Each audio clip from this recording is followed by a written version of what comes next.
Right. Okie dokie. Hello, everybody. Right, I'm going to share this in various other places.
Right.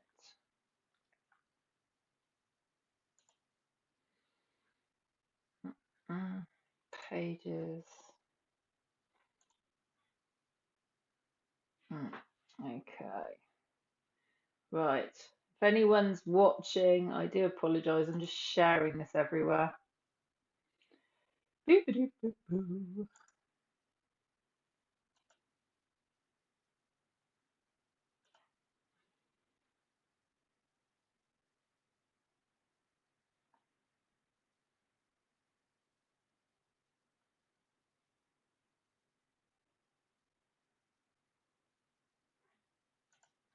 And now to my actual fucking everywhere.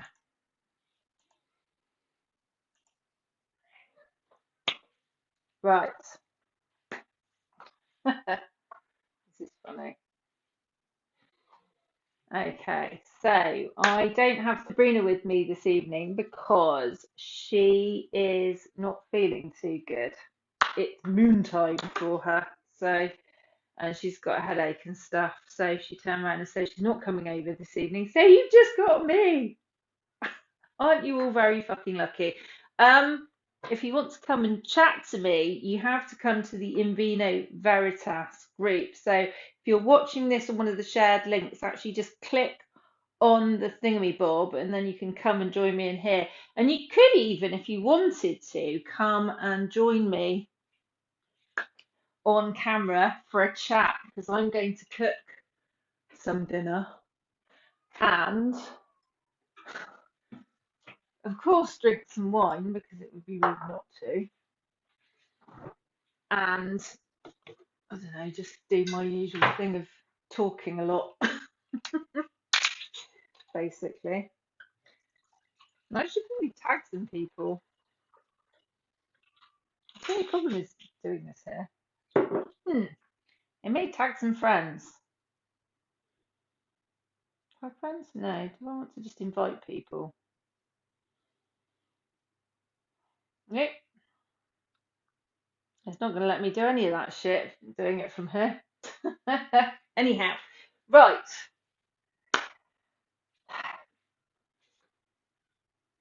Tag friends. No, it's not giving me an option. Who's that?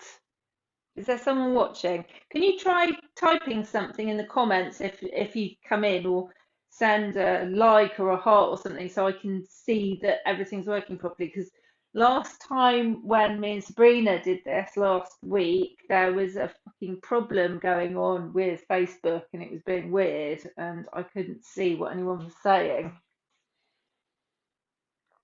basically. I'm going to keep half an eye on what's going on with all of this. Um, No. Comments and reactions. No. Nothing? Anything? Is anything working? Anyhow, so yes, I am going to.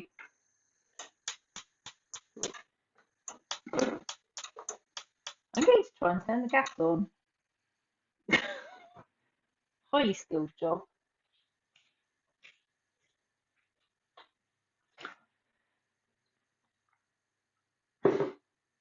Cheers, everybody. Basically, usually when I do that, usually on Tuesdays, when Sabrina comes over, what happens is we do this, and I've usually prepped some food and we eat afterwards. But seeing as it's just me and Al at home at the moment, I'm going to prep food whilst I'm doing this. And you get to watch. How exciting! It's a cookery show. Look, I've vaguely got some kind of an angle that vaguely, only very vaguely works. So I'm going to milk that for all that it's fucking worth, basically. I'm going to say basically a lot as well because I'm really good at that. Yeah, essentially, what I have here is a shallot, a banana shallot, and a scallion shallot. They're rather easier to use than the little round shallots because they're much easier to peel, which is handy. Not that this is actually an official cookery show. I'm just cooking and chatting and drinking wine and hanging out, essentially. And we'll be super duper whooper pleased when people actually notice the fact I'm here and come say hi. But even if you don't, it's okay because you can watch the replay. You can see me on the replay. So I'm just going to talk randomly about shit that I want to talk randomly about and chop things and boil water and drink wine and make delicious food because I'm really good at that. Cookery is definitely one of my skills. You'll be pleased to hear. By the end of this, you'll be wondering why on earth I haven't invited you round for dinner properly.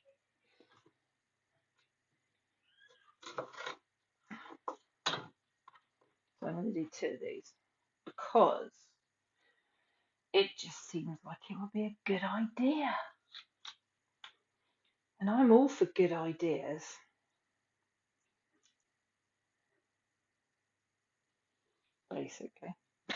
Basically, actually, maybe, superlatively, etc. Right. And I did think maybe I could talk a little bit about some of the things what I have been up to recently. So on Sunday, Sabrina and I went to see my darling friend Chino's musical that she was putting on at the Roundabout Theatre, which is like a pop-up sort of portable theatre in a sort of, I don't know, like a giant bender. I don't know if any of you lot have ever hung out with travellers or on traveller sites. It looked like a gigantic yellow bender, but sort of like a geodesic dome. Really, actually well constructed. The Paynes Plough, who were the theatre company that were helping to put it on, and Chino is the resident playwright and managing director. I'm not massively sure of her exact title. Basically, head honcho. She got employed to do this in April of this year of the Teatro Forhozzi, which is a black and minority ethnic theatre company doing stuff with really like powerful, important subject matter. And she's written this, her very first musical. She's been a playwright for quite a while. I've known Chino. How have I known Chino? I've known Chino for, well, my son's like 21 and a half now, and I've known Chino since Loki was about 4 or 5. So a long time. I've known her a long time, and in that time I've witnessed her transform from a very Well, she's always been an absolute powerhouse, but I've watched her transform from being basically a head of a department of one, consisting of her, um, at the BBC in Bristol, where she was basically in charge of arts and cultural events stuff, and working with the Arts Council. And she was also doing marketing stuff and like basically, God, I mean, she's always been like one of these people that can do pretty much anything that she turns her hand to. Highly talented, highly amazing, creative woman. Um, and she basically has gone from that to she's worked for various different production companies when she left the BBC, done all these things, and she basically now says she's playwriting full time. And I remember when I first met her, she said that was what she wanted to do, and she wanted to write poetry. And I can sort of watching her progression from like working with the BBC and just sort of organising events and doing like, I mean, she's like PR and events queen to this amazingly enriching, successful career as a playwright, where she's done some incredible stuff. But this is the first, I'm actually slightly embarrassed to admit, it's the first one of her things I've actually managed to go and see. And I was blown away by it. It was really fucking good. Really, really good.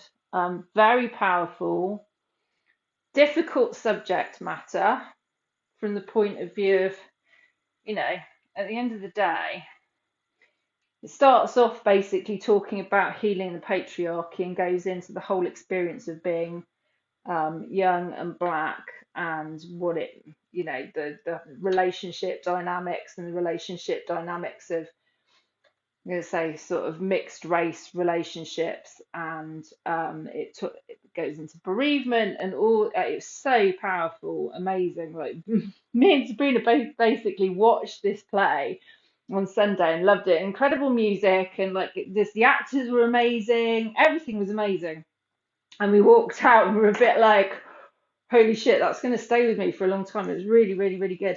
So I feel like I've been processing. Both of us felt like we had an activation of sorts whilst we were watching this, and we were supposed to go see it originally back on Wednesday during the week last week, but they had to pull the performance because, and I had to swap the tickets because some people to do with the production basically had COVID. So they just ended up doing weekend productions of it. So the run was drastically reduced. So she was quite kind of, bless her, upset about that. But yeah, it was worth the wait. So we went on Sunday and we watched that at Slade Gardens in Brixton. And we went to the pub afterwards and had some food. We went to the same pub that all the actors went to. And both came back, and I was just like, it's quite funny.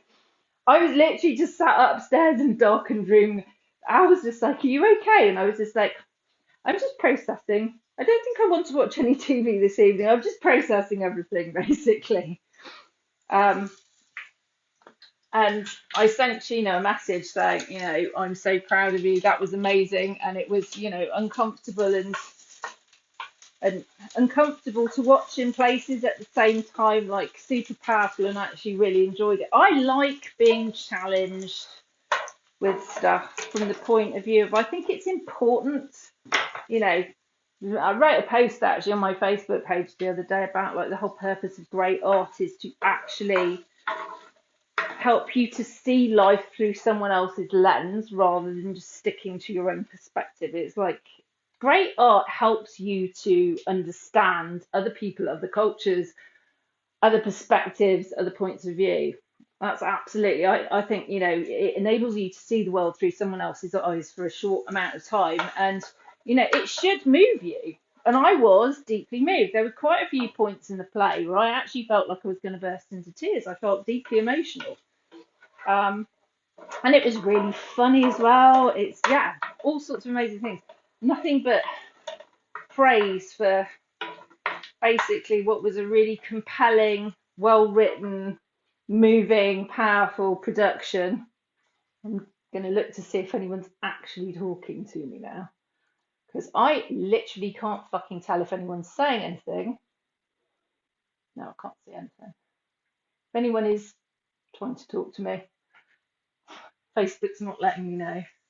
Yeah, I was deeply, deeply moved by the whole thing. And I'm now kind of, I sent Chino a couple of messages to basically tell her that I'm really proud of her and that, you know, basically give her feedback. Because, you know, like anyone who produces art basically does it not because they want feedback necessarily. It's about self-expression. As she said, you know, she said in all the stuff to do with the play, you know, she's written what's been in her heart for a while. But I wanted to let her know how amazing it was, so I did. And basically, I've been like, my brain's been ticking away ever since. Like, I haven't had a conversation because she wasn't there for the performance because she had to go to a wedding, and she was also knackered because she'd been working really hard. Always worked her arse off the whole time I've known her. She's not one of these people that is a kind of fly by night kind of half-assed person when it comes to anything that she's doing work-wise. She always puts her heart and soul into everything. I can't stop thinking about the fact, if only there were more films, etc., that like were as well written, produced, etc., from the point of view of actually not like, you know, cheap, fluffy filler bullshit.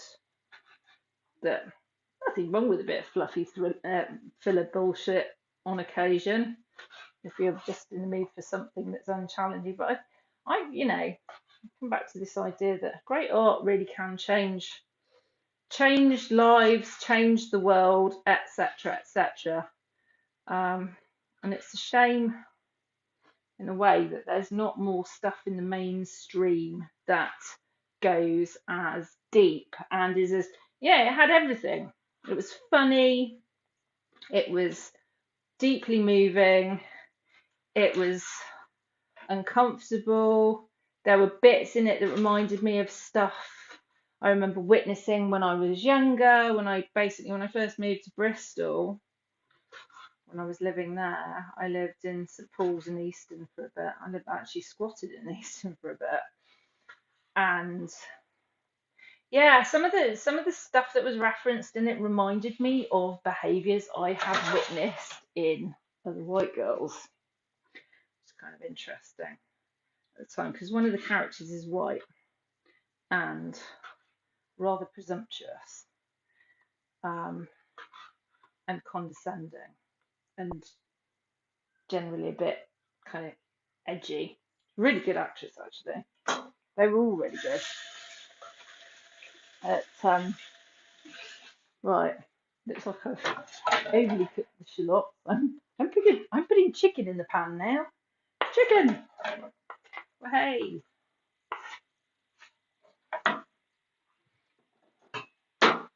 So for those of you who are curious, I have chicken and I have shallots in a pan here.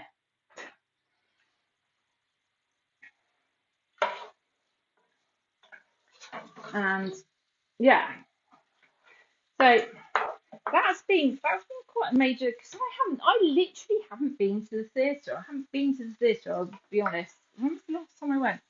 The last time I went to the theatre was to watch a comedy thing. I was saying, we were actually talking about it in the car on the way out. The last time I went to the theatre was to watch a comedy thing.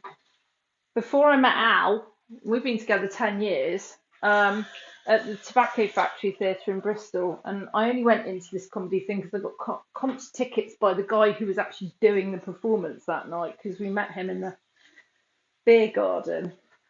And he asked if we were coming to the show, and me and my mate Dawson said no, and he was just like, "I'll sort you out tickets if you like." And we were like, "All right then." We were pissed.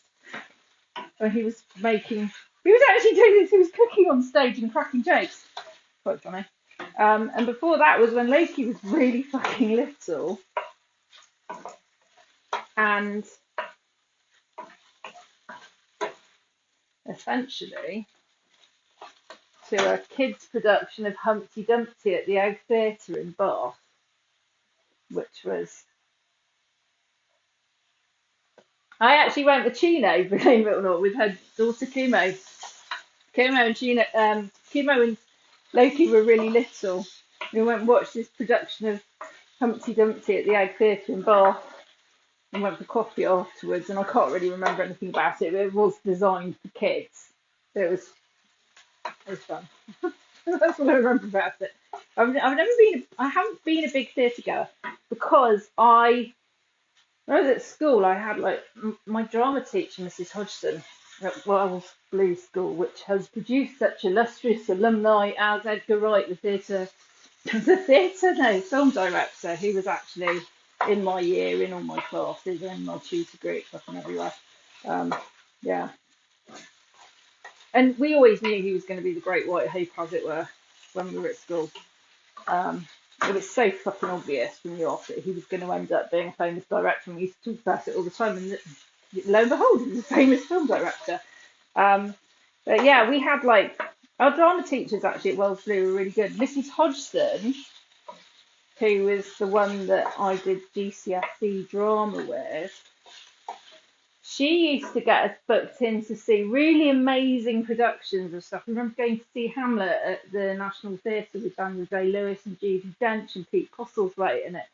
Like literally, like every time we went to see anything, it was like so fucking good that I think like afterwards I was always a bit like, yeah, I don't want to go to the theatre after having seen all these amazing things, because what if it's a letdown?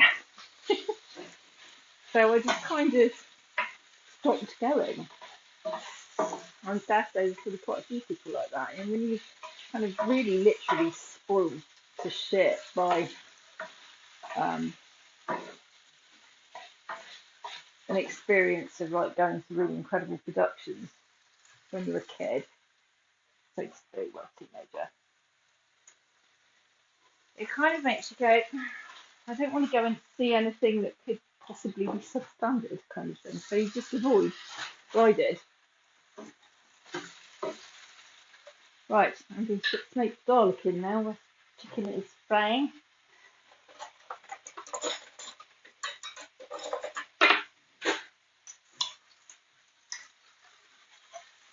Right. So we've got water boiling for pasta there. We've got chicken doing its thing here. And garlic and the shallot.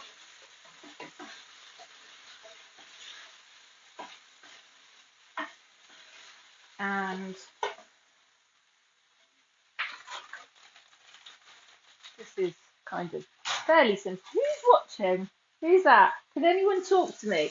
The reason I'm saying this is because no one said a word so far, as far as I'm aware. But if anyone has said anything, I've not been able to fucking hear what they've been or see what they've been saying because of the fact that maybe I should expand that out. No. Okay. No one's trying to say anything at the moment. Right, okay. I just want to make sure if anyone is saying anything to me, that I don't miss them. Right, now I'm eating tomatoes then. Because just literally whole cherry tomatoes, and this is a really simple pasta dish. I do this quite frequently when I'm feeling lazy. I'm going to put in artichoke hearts as well, but not quite yet. First I have to put a fucking jar. I'm just going to stick a dash of wine in here. A little bit. And I'm drinking Bourgogne Chardonnay from Waitrose. World's most exciting wine, but it's a good sort of everyday drinking type of a jobby what's it.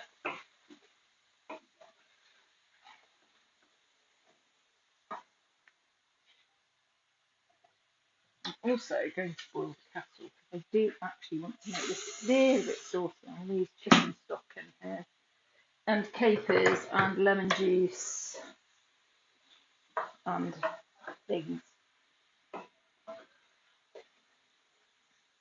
Stuff. stuff and things. I'm putting stuff and things in my pasta. Stuff and things and stuff. Oh, I need this. Oh, shit.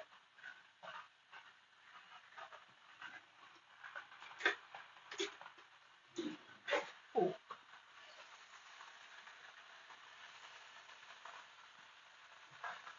artichoke parts in here. That means that I can sort of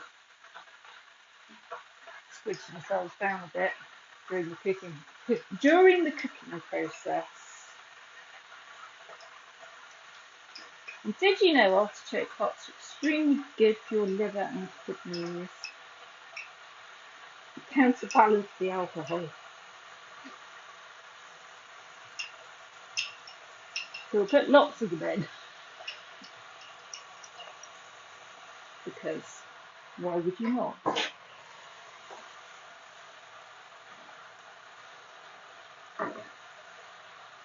Plus they just really go with everything. I'm also going to put capers in, but not quite yet. I'm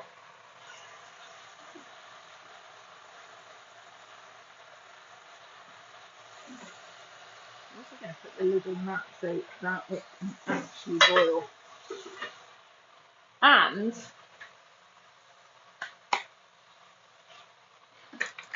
I'm going to work out what kind of passet I want to put in this. I might use a cavatappi, which is a bit like Bugatti,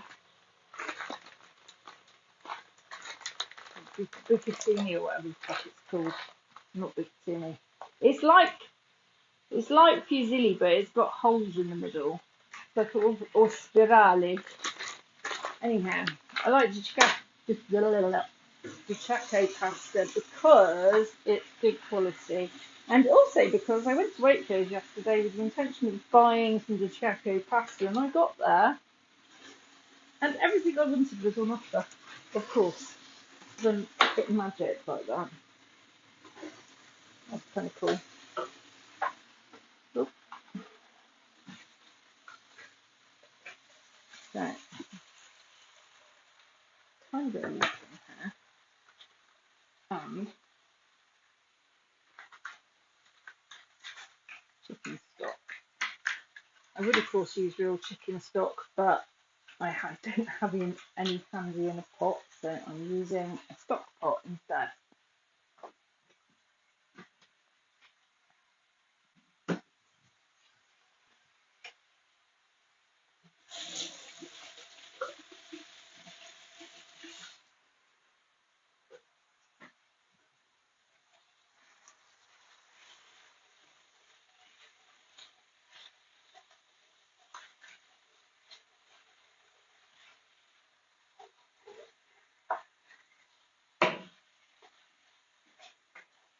Of course, if you use one of these stock pots, you then don't actually, especially if you're putting capers in, you definitely do not in any way, shape or form need to add salt as well, unless you have a death wish. Right, so that's boiling. Open this.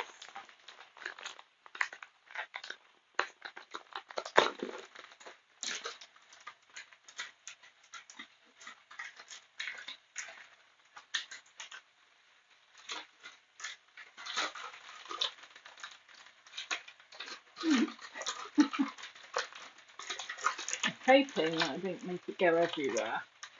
Sometimes these packets can be a little bit difficult. I'm being stubborn, I don't want to use scissors. So, do my standard thing. I'm going to put a bit of olive oil in the water.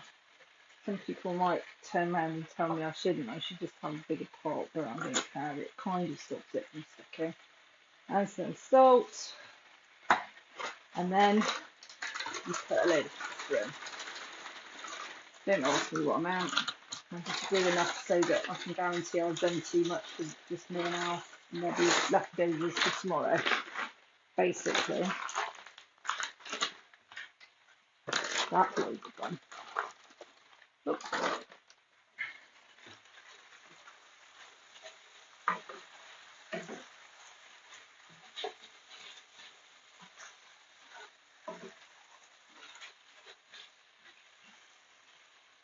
turn that down a bit. I'm going to put a little bit more water in there so it doesn't end up ridiculously salty. I'm going to dump some. She said I'm dumping a load of capers in. I'm obsessed with capers at the moment. Capers and artichoke hearts, and I'm putting them in almost fucking everything that I cook. It's kind of nuts. They seem to be like my summer favourite flavours right now.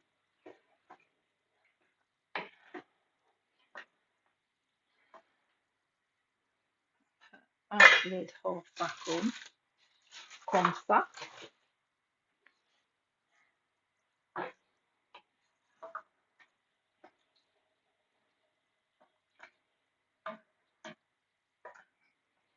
And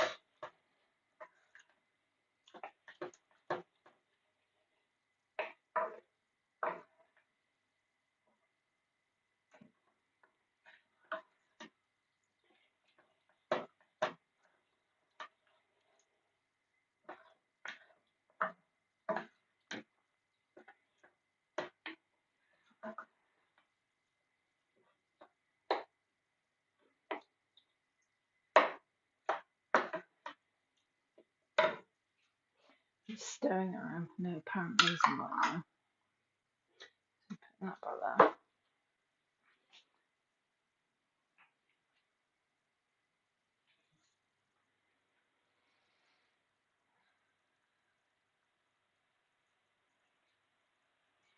I'm actually going to taste this now and see.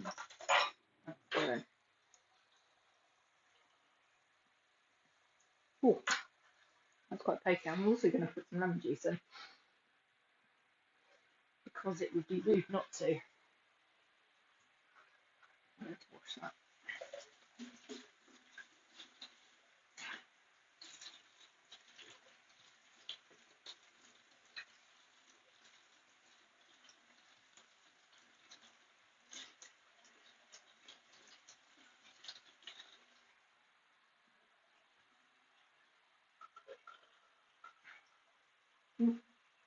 I'm just shred the tea towel with the knife, which is incredibly sharp.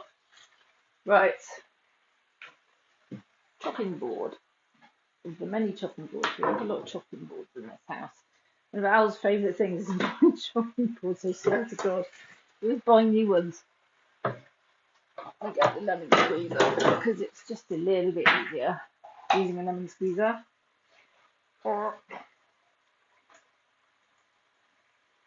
There's squeezing a lemon with the lemon squeezer, which looks like that.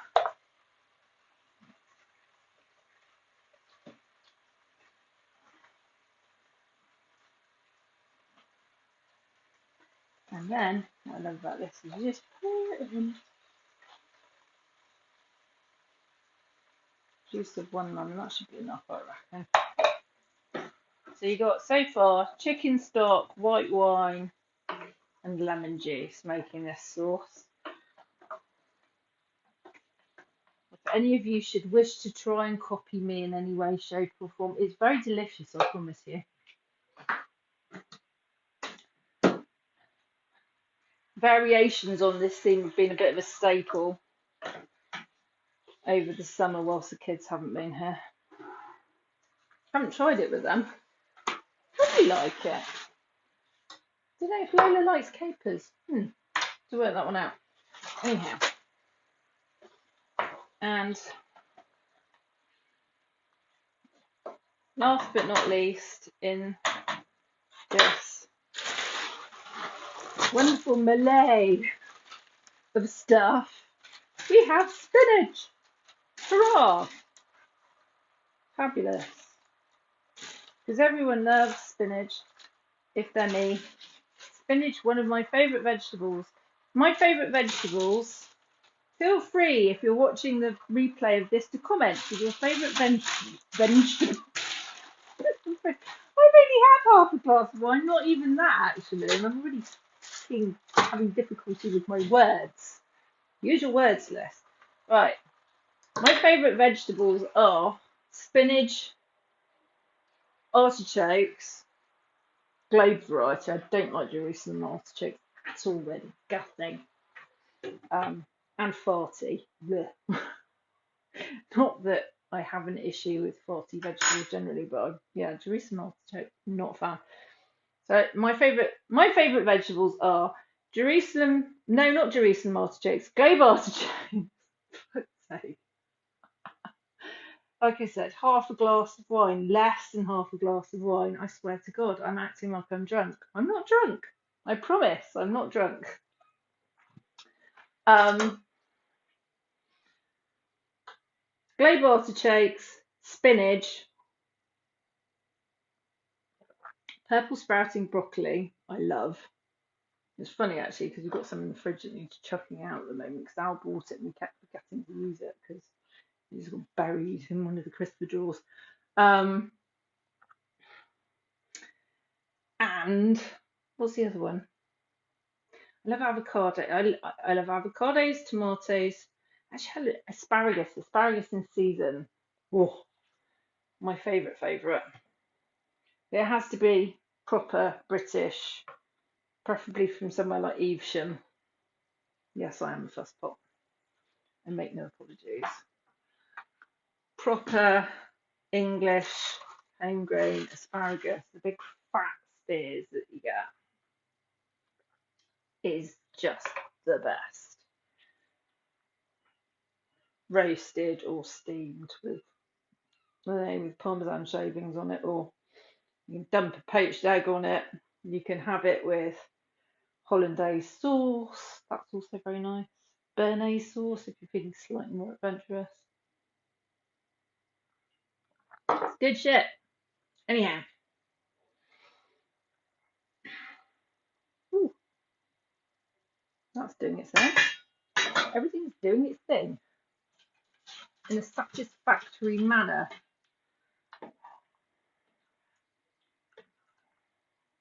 Pasta is cooking, that's doing its thing. I have a fresh block of Parmesan, which is a good thing because I made a ragu yesterday with some polenta and that ended up with half a block of Parmesan in it.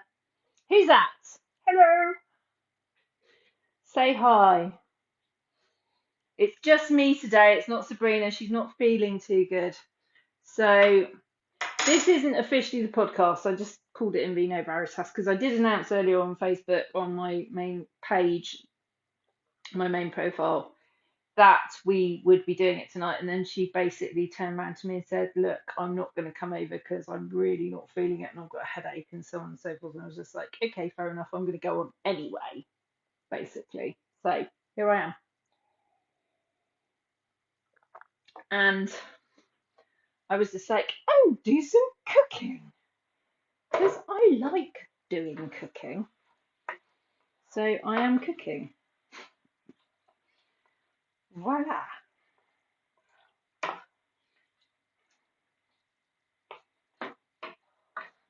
Give you guys, it's actually a vast amount of pasta sauce considering the fact that like we only are 2 people eating pasta. Look at that.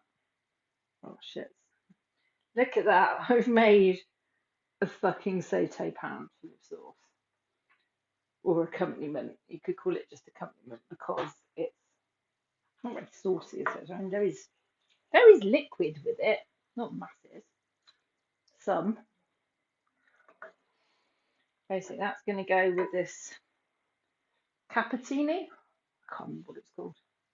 Basically, cappuccini, and going to have parmesan on top, and it'll be really nice and easy and tasty and nutritious because it's got shallots, spinach, artichoke hearts, tomatoes, and capers in it, and garlic. It's got your 5 a day in one sauce. What's not to love about that? And it's got a protein, because the protein is important. And if you wanted to do this, if you're veggie, you could use corn as a substitute. And if you were vegan, you could probably use seitan. I don't know how it would taste. And obviously, like the chicken stock, you'd have to kind of replace it with veg stock. But you could do a veggie or vegan version of this. It'd be interesting. I had to try doing that at some point just to see what it tastes like. to say I'm kind of a bit sus about a lot of the meat substitutes that people use. I'm not convinced by most of them.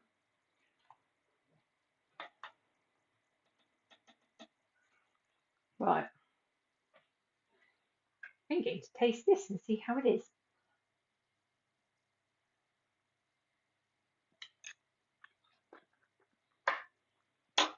That's almost done. Maybe 1 minute more. So, thank you for joining me for my cookery show. All of you talkative lot. If you're watching the replay, do check back next week where we will be doing normal In Vino Veritas as the actual podcast. And I'm actually going to start putting the recordings up, edited, as of end of this week, probably beginning of next week, for this season. So, mwah! Bye for now, lots of love.